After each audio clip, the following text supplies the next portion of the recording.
Доктор Мэри Нил никогда не была склонна к фантазиям. Она — хирург-ортопед, выпускница престижного университета, специалист, погруженный в науку и доказательства. До одного дня она не верила в загробную жизнь.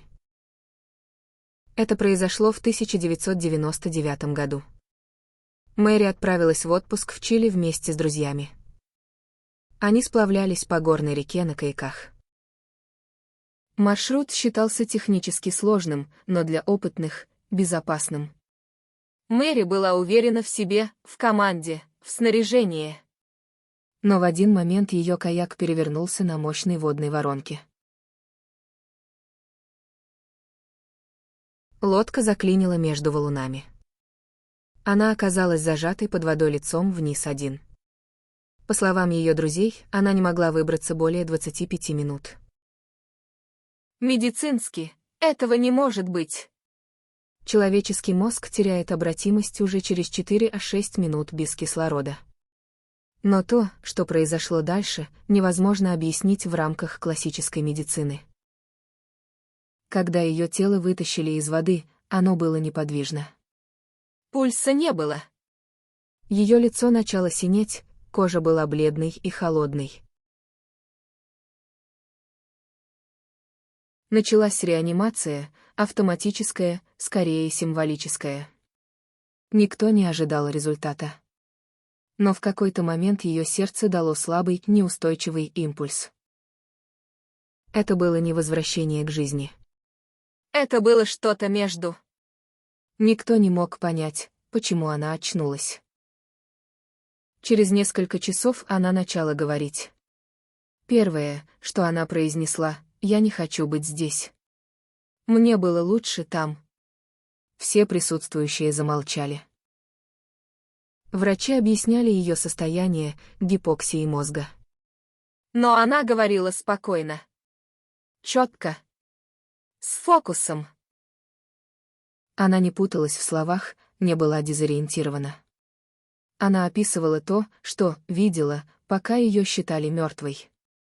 И эти описания не вписывались ни в одну существующую модель. Доктор Нил рассказывала о том, что не чувствовала тела.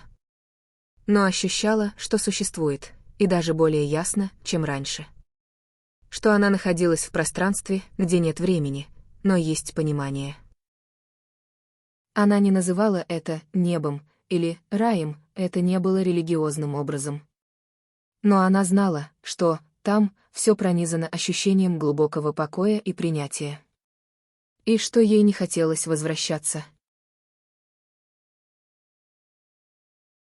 Она говорила, что встретила сущности, но не в телесной форме. Она узнавала их, хотя не видела лиц.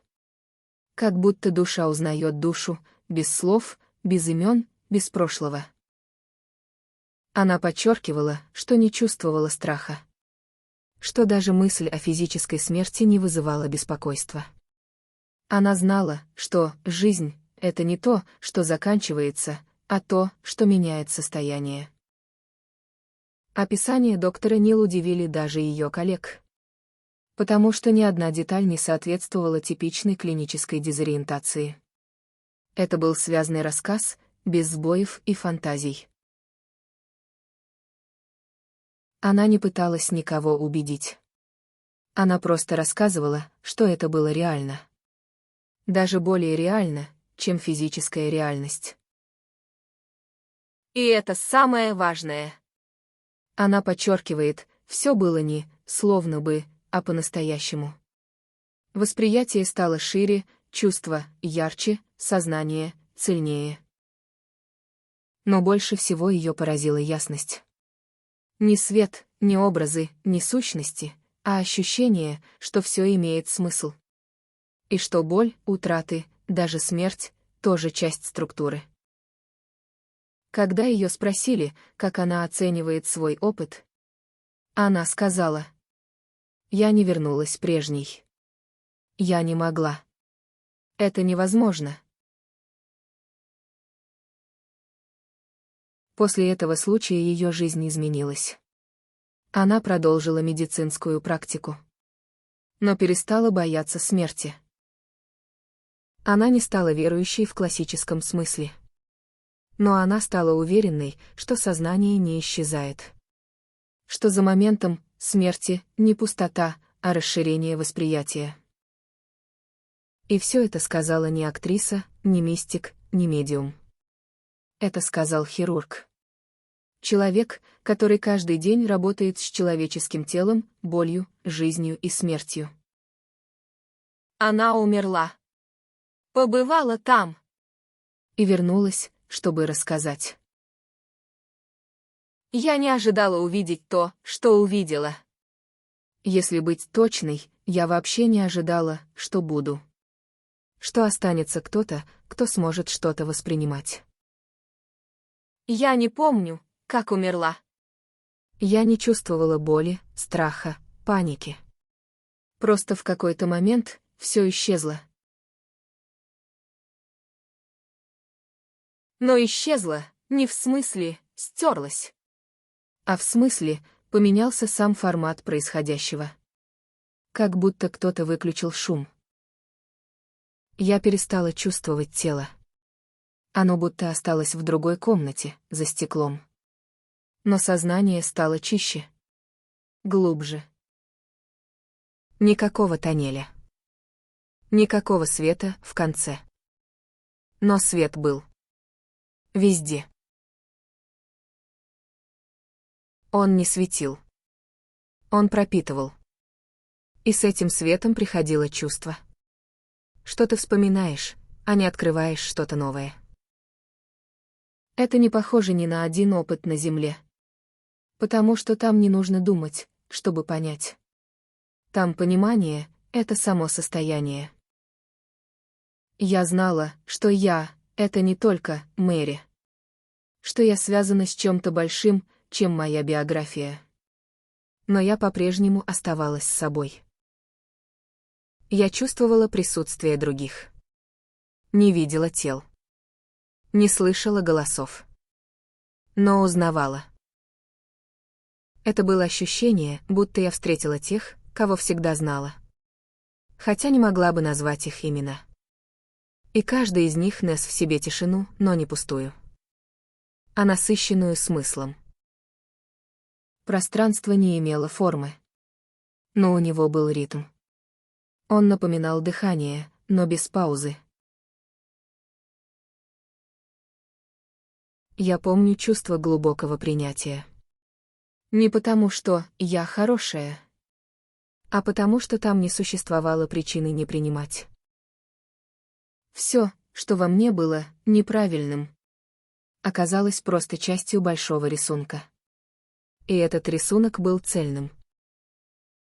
Я понимала, что все, что казалось ошибками, было не отклонением, а путем. Каждое чувство, каждая боль, каждое решение было вплетено. Я знала, здесь нет страха. Потому что нет потери. Все, что уходит, на самом деле меняет место. И тогда я услышала. Это не был голос. Это было намерение, переданное без слов.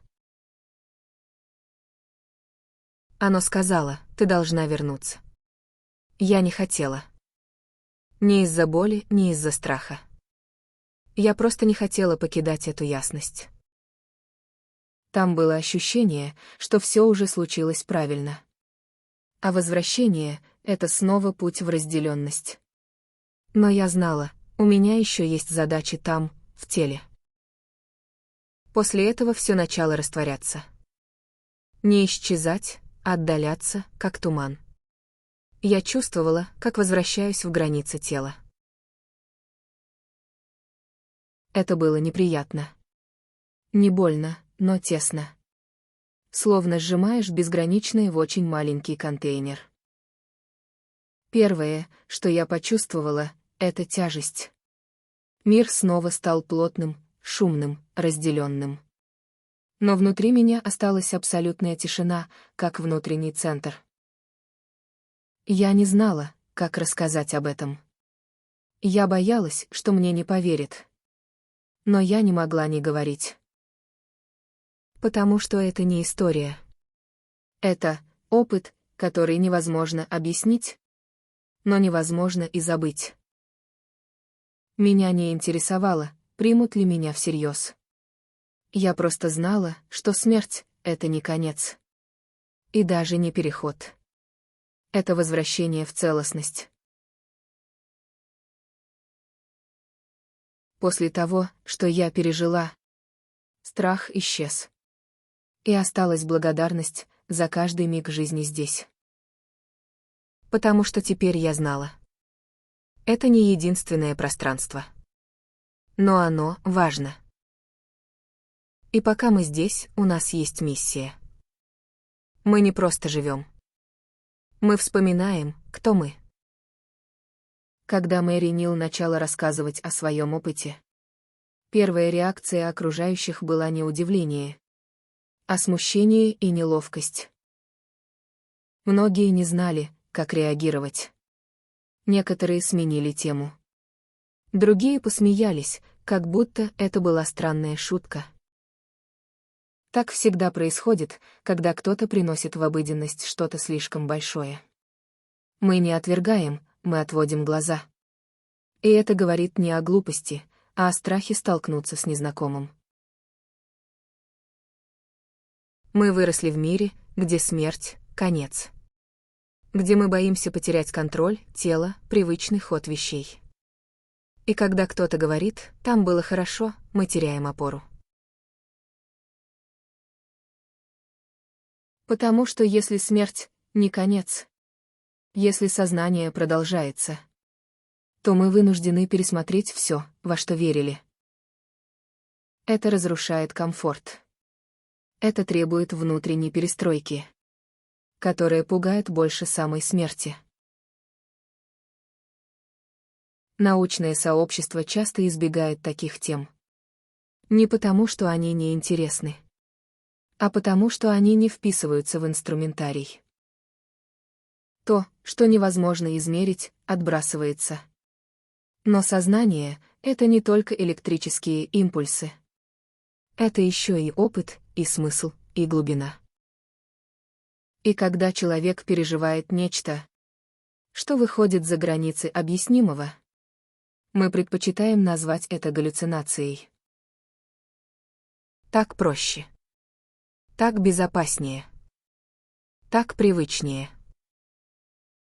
Но это не значит, что правда не существует. Она просто неудобна. Потому что она требует изменения картины мира. Мэри Нил не первая, кто говорил о том, что по ту сторону нет страха, что там покой и ясность. Такие истории звучат со всех концов света. От людей разных профессий, культур, возрастов. Но все они встречают один и тот же вопрос: а ты уверен, что это не иллюзия? Страх делает нас глухими. Он не дает слушать. Он хочет доказательств, но не готов к выводам. А между тем, опыт смерти может быть самым живым, что случалось с человеком. Парадокс, да. Но именно он переворачивает все. Мэри не пытается доказать. Она не называет свой опыт единственно верным. Она просто свидетельствует. Она говорит, там было настоящее. Более настоящее, чем все, что я знала до этого. И я не могла не вернуться другой точка. Почему это вызывает такую внутреннюю боль? Потому что мы чувствуем, это может быть правдой. И эта правда меняет не смерть, а жизнь. Если смерть — не конец, то как мы живем, становится главным вопросом. Не зачем, а как. Вдруг оказывается, что все, что мы откладывали на потом, может быть единственным, что имеет значение. Что любовь, честность, выбор — это не просто категории этики, а механизмы памяти, с которыми мы уйдем. Именно поэтому такие истории пугают. Потому что они зовут вспомнить. Они все готовы вспоминать. Но есть и другой взгляд. Вместо того, чтобы бояться, мы можем начать вслушиваться. Не принимать на веру. Не спорить. А просто остановиться. И задать себе вопрос, а если это правда? Может быть, страх смерти. Это не сигнал опасности, а приглашение к новой глубине жизни. Может быть, боль. Это не ошибка системы, а переход. Мэри говорит. То, что я увидела, не сделало меня лучше. Оно сделало меня живой. И, возможно, в этом весь смысл. Не в доказательствах, а в том, чтобы начать слушать тех, кто вернулся. После того, как Мэри Нил вернулась, жизнь вокруг выглядела прежней. Но внутри все было иначе. Она не могла забыть то, что пережила. Не потому, что это было красиво, а потому, что это было настоящее. Когда ты однажды оказался вне времени, все, что раньше казалось важным, становится фоном. И ты уже не можешь вернуться в прежние роли. Мэри продолжала работать. Она снова вошла в операционную. Снова слушала жалобы, писала назначения. Но каждый человек, сидящий перед ней, уже не был пациентом. Это был свидетель того же пути, который ей уже знаком. Она говорит. Теперь я вижу за каждым страхом душу, которая просто боится забыть себя. Страх смерти уходит не сразу. Он уходит, когда ты понимаешь. Ты не тело, которое заканчивается. Ты — ни дыхание, ни имя, ни должность. Ты — присутствие, которое может быть в разных формах. И если одна из них завершилась, это не значит, что закончился ты. С тех пор она говорит об этом открыто. Не для доказательства, а чтобы кто-то, возможно, вспомнил. Потому что глубоко внутри нас уже есть знание. Оно не требует доказательств. Оно узнается. Она говорит. Я не верю в загробную жизнь. Я помню ее. И это самая точная формулировка. Жизнь, которую ты помнишь телом, но не умеешь объяснить словами. Жизнь, в которой не нужно ничего доказывать. Жизнь, где все — движение смысла. Она больше не задает вопросы, почему именно я. Она знает, что каждая боль, каждая потеря — это часть большой истории. И если ты откроешься, ты увидишь, как она складывается. С тех пор она изменила свое общение с близкими. Перестала спорить, бояться обид. Стала слушать глубже, не уши, а сердце. Она говорит. Мы все боимся уйти. Но еще больше, мы боимся жить честно, пока мы здесь. И это главный урок. Смерть не страшна. Страшно прожить мимо себя. Когда ты однажды увидел свет. Не внешний, а внутренний. Ты не можешь больше жить в полумраке. Ты не позволяешь себе больше молчать. Ты не держишь в себе чужие сценарии. Ты начинаешь говорить от себя. Мэри теперь часто говорит на публике. Она делится опытом. Но делает это не ради внимания. Она знает, что где-то среди зала сидит человек, которому нужно не услышать, а вспомнить. И для этого стоит говорить. Не для спора. Не для убеждения. А чтобы дать другому право на тихое узнавание. Потому что именно так работает память души. Она говорит. Если бы каждый человек знал, что смерть — это просто расширение, он бы начал жить прямо сейчас. Это не философия. Это не утешение. Это знание. И оно доступно каждому. Но сначала нужно остановиться. И задать себе вопрос, а что, если все, что я знаю, только половина картины? Что, если внутри меня уже есть ответы? Но я боюсь их услышать? Что, если я давно слышу зов, но делаю вид, что не слышу? Она говорит. Я вернулась не за тем, чтобы стать особенной, а за тем, чтобы жить честно. Это и есть главная точка. И, может быть, этого уже достаточно, чтобы изменить свою собственную жизнь без катастроф, без боли. Просто из осознания.